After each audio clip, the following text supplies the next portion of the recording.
Hello students, how are you all? I hope you all are fine and excited for the studies. So, I'm here today with the last session of the lesson verbs. Before we move on to today's session, let me remind you that in the first session we learned what is a verb and main and auxiliary verbs and modal auxiliaries. In the second session we learned object of a verb and transitive, intransitive and detransitive verbs. Today we will complete the lesson by learning verbs of incomplete predication and their complements. So let's get started.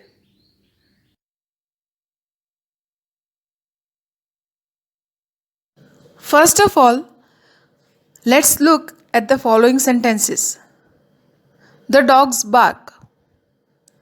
This is a complete sentence.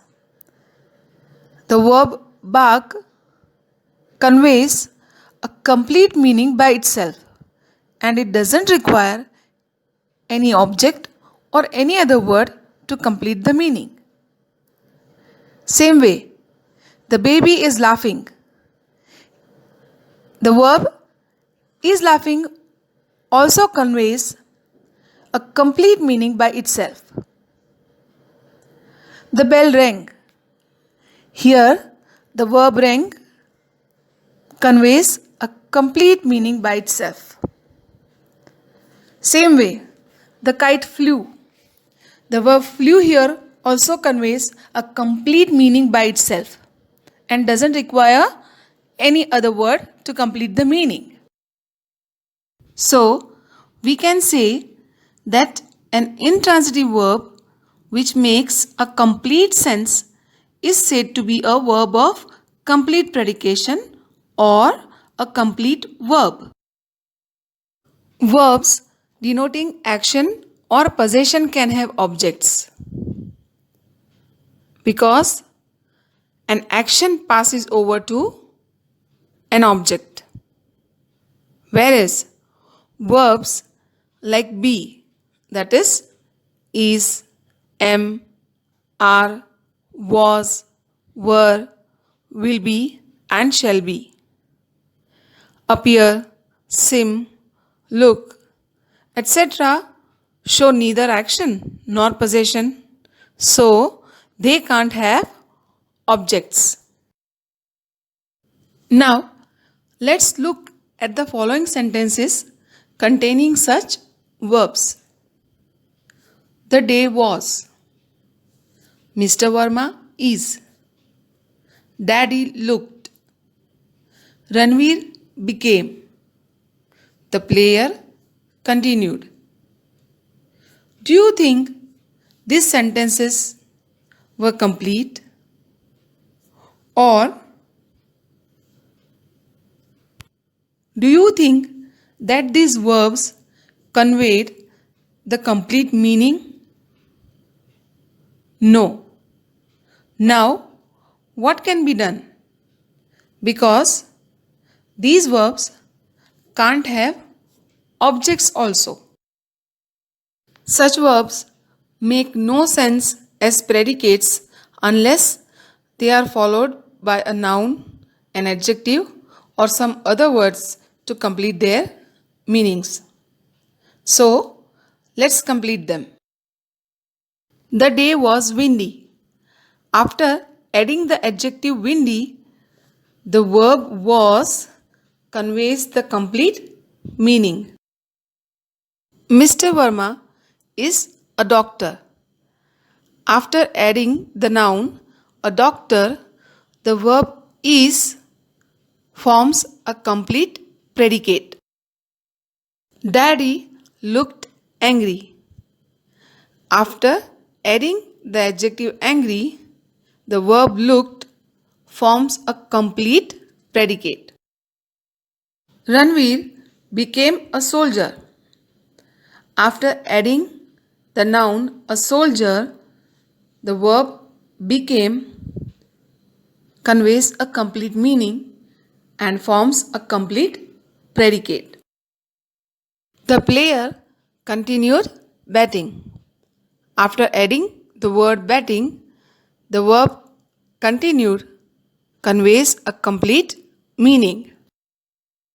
So, we can say that a verb which requires not an object but some other word or group of words to complete its meaning is called a verb of incomplete predication or an incomplete verb.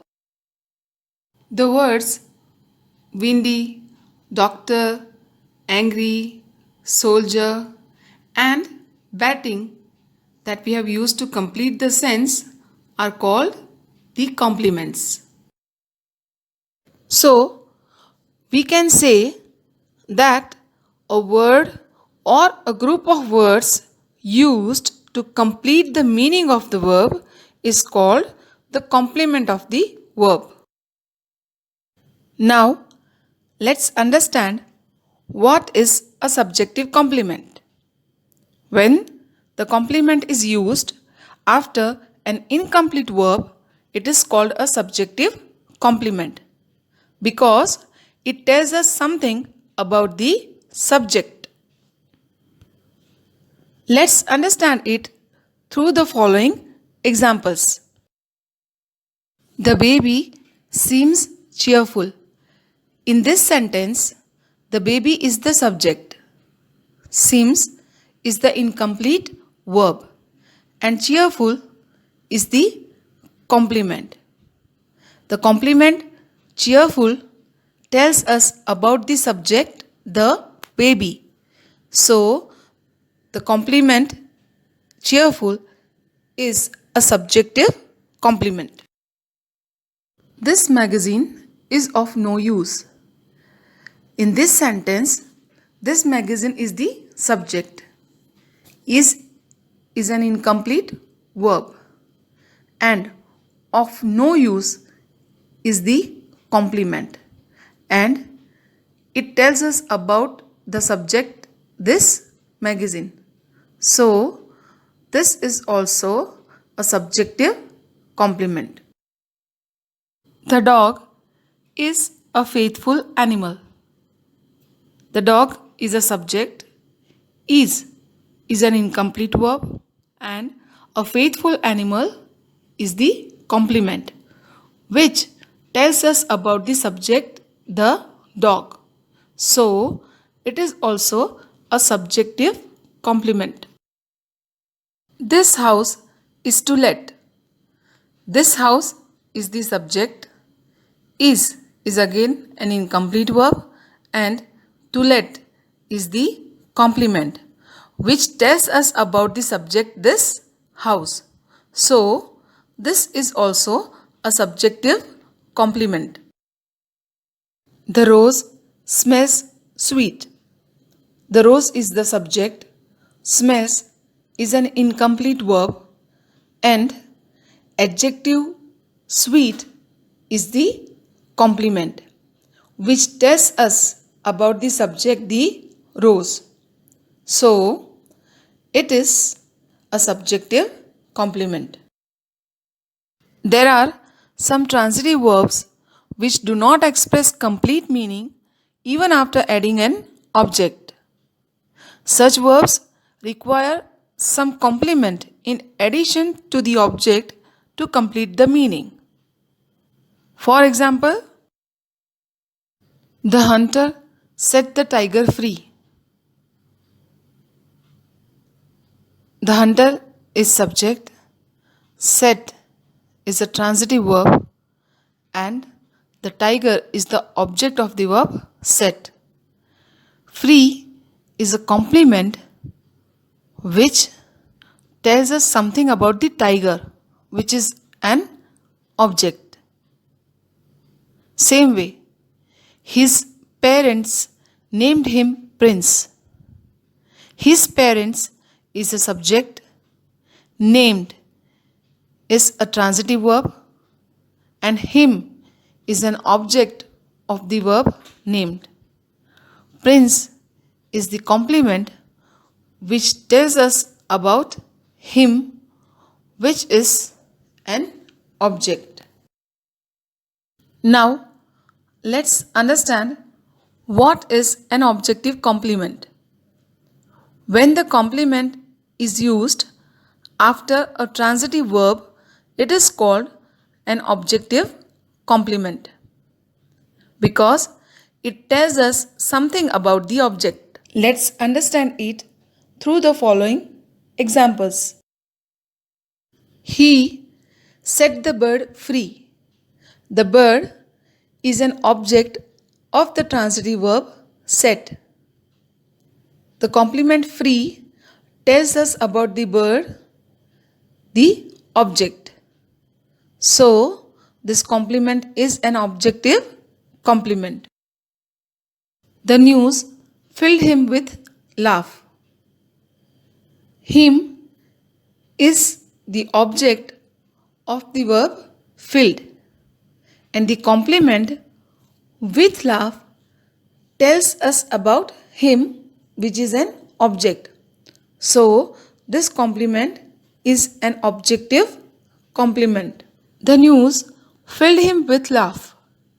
Him is the object of the verb filled, and with laugh is the complement which tells us about him, which is an object. So, this complement is an objective complement. They left the baby asleep. The baby is the object of the verb left, and the complement asleep tells us about the baby, the object. So, this complement is an objective complement. The coach made Utkarsh captain. Here, Utkarsh is the object of the verb made, and captain is the complement which tells us about Utkarsh. So, the complement captain is an objective complement. Exercise has made his muscles strong. His muscles is the object of the verb has made, and strong is the complement which tells us about his muscles, which is an object. So, the complement strong is an objective complement. They chose him their leader. Him is the object of the verb chose, and their leader is the complement which tells us about him, which is an object. So, this complement is also an objective complement. So, students, that's all for today. Today, we learnt verb of incomplete predication and its complement, and subjective and objective complements. I hope you enjoy learning them and understood them thoroughly. Students, precaution is better than cure. This is the time we need to be more careful. So, stay home, take necessary precautions, and be safe.